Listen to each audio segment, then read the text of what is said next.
Mr. Deathmatch, also known as Refrezh, is mechanically skilled and is a key component in Heroic's Nuke. With a HLTV rating of 1.16, Refrezh is the third highest rated Nuke A player right now in the last 3 months against top 20 opponents. Hey, I'm Smirky and today I want to look at Refrezh and how he plays towards the A bomb site, but before we begin, a quick word from our sponsor, GGPredict. If you play CSGO, you gotta try ggpredict.io. It's a training platform to analyze and better understand how you play and what mistakes you make during your counterstrike matches. Then, effectively train those aspects that need improvement.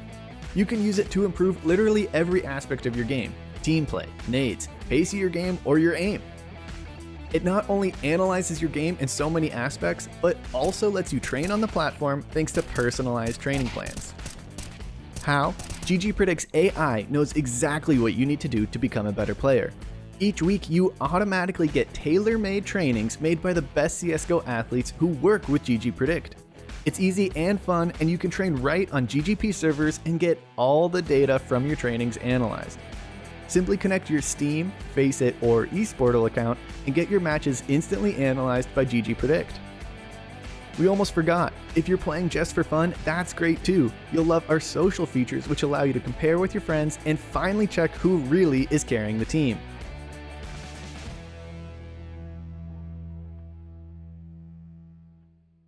Alright, let me show you what Refrezh does typically at the start of the round. Refrezh's role on the A bomb site is to hold Squeaky, and he's more of an anchor player on Nuke. So when Refrezh goes up heaven, he's going to Molotov Squeaky to deny any rush. He's then going to combine this with a HE. And the point of this HE is that if the T decided to rush into the bomb site, they're going to get dunked by a fat nade on their head. Refrezh's priority is to hold Squeaky to deny a rush, and while Refrezh is doing this, watching the angle, Shush is going to be playing anti-flash just in case if they did rush, Refrezh will be blind and Shush can assist. After Refrezh is done spamming the smoke, he's going to smoke it off just to deny any early execute. And this smoke he will do commonly every round.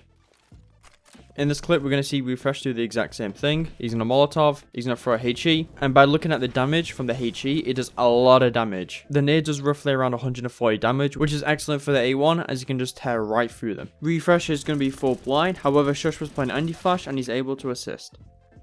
Refrezh doesn't always go towards the old vents and start spraying. At times he likes to go towards Squeaky or on top of hut. In this round we can see he's going to do his default utility, then he's going to go on top of the hut before jumping down and re-smoking it. In this round FaZe are going to rush into the A bomb site through hut, so while Refrezh is doing his default utility and jumps on top of hut, Shush gets contact, so he's going to help his teammate out. Shush is going to be at the back of the site somewhat hiding and trying to delay, meanwhile Refrezh will kill any players trying to wrap him. He's going to do an excellent jump and then we'll turn back towards Squeaky where he'll get the final kill onto Olaf. In this round, Refrezh doesn't have a Molotov, so he's going to do his default HE. He's going to swing near old vents, and he's going to peek with his HE. Meanwhile, Shush is going to smoke off Squeaky and peek with him. By doing this, they're going to focus on Squeaky together. If it was an A-rush, they could easily kill him as they're going through Squeaky. Or if they was going through hut, it should be easier for them to fight together as they're close by. In this round, the A players want to get a bit more aggressive. He's going to go above site, and he's going to flash Shush into his hut. And actually, this team play could be really good in catching one of the T's off guard. Let me show you how Refrezh can play towards hut and Tetris. Whenever Refrezh is playing towards hut, he commonly likes to hold towards Squeaky. In this round we can see he's a bit further back towards the door instead of being up close, and there could be many reasons for this. One of them is because he doesn't want to get caught by any players lurking outside the door, or he might be ready to try and catch any players trying to jump down the vents. However, it is worth noting that T's can sneak past you if you're not watching it. In this round, Refrezh is going to smoke off the door, and as mentioned before, he wants to re-smoke the door as soon as possible. However, later on, Refrezh is going to boost Tetris onto Mustang, and while Tetris leaves, he's going to give Refrezh a spare smoke. Refrezh is going to use the smoke pretty much straight away, so he can re-smoke the door and hold it for a longer period. And as you can see from the minimap, this is actually discouraging FaZe from doing the execute and forcing them to wait for the util to go. If you don't want to play towards hut and you want to watch main, you can play this angle right here towards Tetris. Judging from Refrezh's crosshair placement, he's getting ready for any T's to run out through main, and he can also catch any T's running out through Squeaky. And because of this, he doesn't have to move his crosshair that much. Once again, Refrezh is going to play the same position, with Starn watching towards hut. I actually much prefer the setup instead of him being by himself. From here, he's able to catch any T's walking out through Squeaky, and Starn's able to watch Refrezh's back. It is worth noting later in this round, FaZe is going to do the perfect counter to this, by Molotov and Starn out, then flanking Refrezh.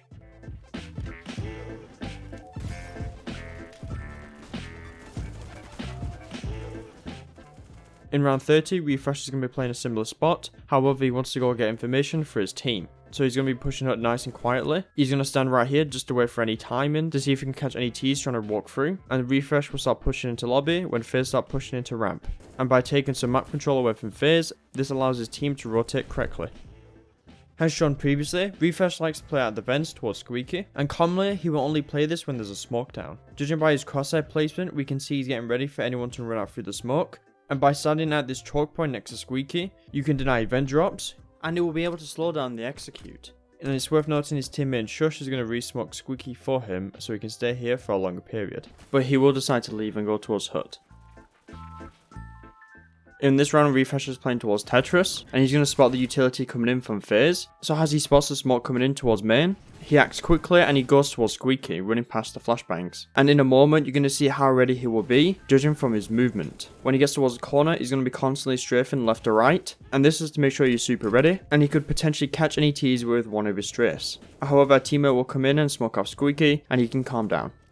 In this example, Refrezh is using an MP9 towards Squeaky, which is not a bad idea, but unfortunately he sits here for too long, and as a result, Karrigan's going to hard clear him.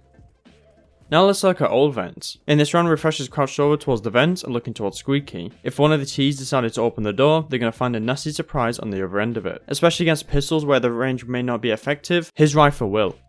In this round, Refrezh wants to play towards all vents, but he's going to smoke off Squeaky and catch Karrigan running out. Then he will position himself. He's going to use the smoke similarly to the door as shown previously, ready to catch any unarmored T's running out. However, he is going to change position, probably due to the smoke soon to fade. Then as he moves his way over towards main, he's going to find Olaf in the corner.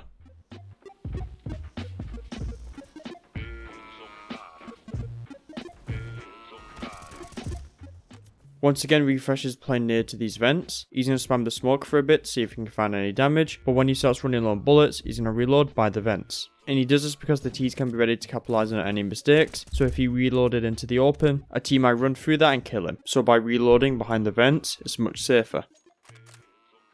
On some occasions, Refrezh will play towards main. In this round, he wants to have a quick look outside, so he's going to clear his angles really carefully, one by one. Then he'll fall back towards the old vents and smoke off door. In this round, Refrezh wants to play towards main, and judging from his crosshair, he's getting ready for anyone to peek around the corner, or anyone jumping down from top of main. It is worth noting in this round, Refrezh thinks that the T's can come from blue, garage, or outside. So as a result of this, we can see his crosshairs going a bit crazy, going from one angle to another constantly. And by doing this, Refrezh is really trusting himself in hitting the shot. But it is worth noting, it is really easy to get timing, as when your crosshair goes to one angle, a team may peek from another. In this round, Refrezh is playing towards main, and this time he has Stan towards garage. Because of these two positions, they have a really good crossfire setup, so if the T's wanted to get past, they have to focus on two different positions. And with only pistols, it's basically impossible for them to deal with the setup. And later on into the round, FaZe are going to try and push in towards main. However, Refrezh is going to hear the footsteps, and he looks towards outside, where him and Stan are going to utilize the crossfire. In this round, Refrezh is playing towards main, looking towards outside, and FaZe are about to execute onto the bomb site. In a second, we're going to see Refrezh is going to get full blind. Instead of spraying widely into the open, where the T's will know where you are, he's going to smartly hide in this corner and wait for his flashbang effect to go away. And Olaf is actually going to run past him, allowing Stan and Refrezh to hold the bomb site with this great setup.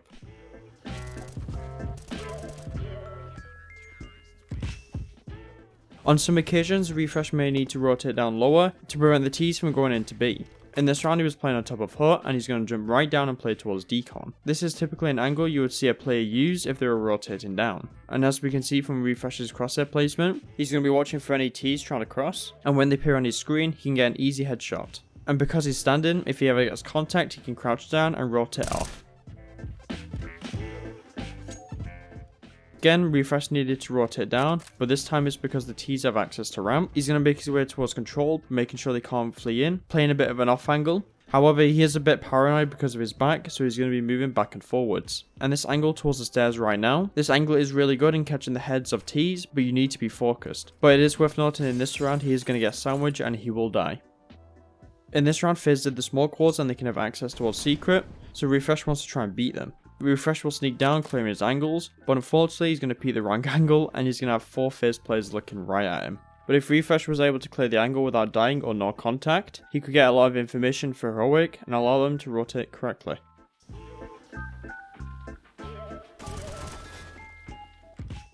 After watching Refrezh's POV, I've noticed he's quite safe. He does his best to deny any rushes. Purposely at times he puts his crosshair towards body level to secure his kills, instead of going for the head. He's consistent with his early round procedures. Because of this, it can be easier to copy and read. However, it is strong. Lastly, I feel like he has a good understanding of the map. If there was a rush or the T's took map control, he has an idea of what he needs to do. Apart from that, thank you for watching the video. If you have any players or positions you want me to break down next, feel free to put it in the comments below and I'll have a look. If you want to check out more great CSGO content, I would definitely recommend subscribing to NartOut, and maybe myself if you want to check me out. If you want to know how to smoke the doors on Ancient from CT Spawn, I made a video on my Twitter which you can click in the description. Big shout out to GG Predict for the sponsor. Thanks for watching, see you in a bit.